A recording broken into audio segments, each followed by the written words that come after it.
600.000 mødre og fædre bruger i dag skolens internet, men ordet forældreintra får rigtig mange til at tage sig til hovedet. Nu har en frustreret far udviklet en gratis app, der gør det lettere for forældre at finde rundt i børnenes hverdag. Og den frustrerede far, det er dig, Morten Slot Hansen. Velkommen her i studiet. Jo, tak. Du har Markus, som går i 1. klasse, og så er du også udvikler af sådan nogle apps, så du har lidt forstand på det i forvejen. Det er rigtigt. Prøv lige at fortælle, hvad det er for nogle problemer, der er som forældre, når man skal ind på de her forældreintranet. Ja, så det største problem, det er jo, at skolen tvinger folk til at bruge det her system for at holde kommunikation mellem lærerne og forældrene. Og så det er ligesom måden i dag, man kommunikerer på. Det skal være digitalt, det skal være det hele. Og det er fint nok, men løsningen den er bare ikke fin nok. Den halter mange år bagefter. Okay. Så jeg har taget det eksisterende system og lige pudset hjørnerne af, så det faktisk kan bruges. Hvad er det, der er så skidt ved det, sådan som det ser ud i dag? Jamen, der er sådan tre punkter helt generelt. For det første, så man skal logge ind hver gang. Den husker ikke på dit brugernavn og password. Den anden ting, det er, at du kan ikke have flere profiler. Så hvis du har 2 børn på 2 forskellige skoler, eller 4 børn på 4 forskellige skoler, log ind, log ud, log ind, log ud, log ind, log ud. Bare for at se, om der er sket noget nyt. Så det kan vi også håndtere her. Det tager tid jo. Det tager tid. Ja. Plus, at der kommer notifikationer. Så får du en ny besked fra barn nummer 3 på skole nummer 3, så kan du se det med det samme. Du skal ikke bruge 5 minutter på at logge ind og ud, for at se, om der er noget. Så det er en rigtig timesaver. Er det bare dig, der er sådan lidt frustreret over det, fordi du kender de her systemer, hvordan det kan gøres, eller hører du også de her problemer fra andre forældre? Jamen, jeg har jo, som sagt, jeg lavede den til mig selv til at starte med, og så tænkte jeg, det var da egentlig dejligt. Den lægger vi lige ud, og så fik jeg bare en masse glade brugere, som synes det var så fedt, at jeg havde løst de her problemer. Så der var reelt et problem? Der var derude blandt forældrene. Problem. Og folk de skriver til mig og siger, nu kan vi endelig bruge forældreintra. Så tak. Ja, og så prøv lige skal vi ikke lige prøve at se appen, når vi nu snakker om den? Den hedder F-Intra, og jeg har downloadet den her. Yes. Og allerede så har vi jo faktisk lige snydt og logget ind. Det er jo det. Og når man har gjort det en gang, så er man jo inde. Så er man nemlig inde. Ja. Og så det behøver vi ikke at logge ind igen. Og det man ser på skærmen her, det er standard forældreintra til mobiltelefonen, hvor der så bare er blevet runde nogle hjørner af. Og det er jo til din søn, Markus, her på 1. B. Det er korrekt, ja. Så her der kan jeg gå ind og se de ting, jeg skal se.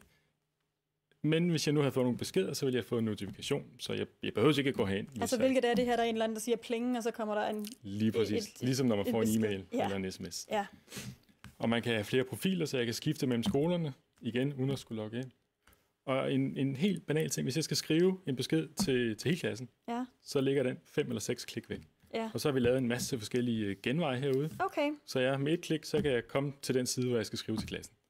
Så det er lige icing on the cake, der har gjort det lidt mere. Det gør det meget mere brugervenligt, det her. Altså, og det er jo convenience. Ja. Det er det hele, der drejer sig om. Hvis du laver en app, så skal det være convenience.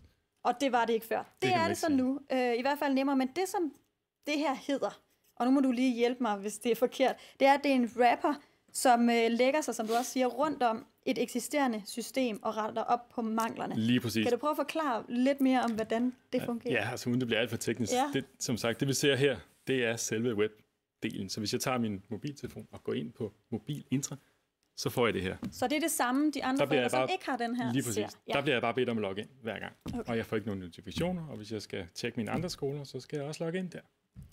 Og hvad gør man så? Altså man downloader denne her app, og så ligger den så udenom den eksisterende, man allerede har? Det er korrekt, ja. Så man mister ikke noget, og der er ikke noget, der går i stykker, der er ikke noget, der går tabt. Og den findes både til Android og til iPhone. Nej, ja, for det er også det, jeg tænker, skal forældrene være bekymrede for, at hvis de downloader denne her, så er de måske lidt ude af det officielle skolesystem. Det skal de nemlig ikke. Nej. Det er helt det samme. Så hvis du læser en besked herinde, så bliver den også markeret som læst på din PC. Og noget, som du jo også lige sagde, det var, at der var rigtig mange forældre, som allerede var glade for den. Den er faktisk blevet hentet, som jeg kan se nu, 10.000 gange. Jeg tror, vi er oppe på en 15-20.000 nu. Det er gået rigtig hurtigt efter, dem der omtalt i avisen. Det er gået så stærkt. Ja. Havde du regnet med den her succes? Nej, ikke så hurtigt. Altså, jeg havde troet, det bare ville gå stille og roligt, men nu er det bare eksploderet. Og jeg er rigtig glad for, at jeg har fået min rigtig gode ven Finn til at lave iPhone-udgaven. Så jeg har sådan fokuseret på Android.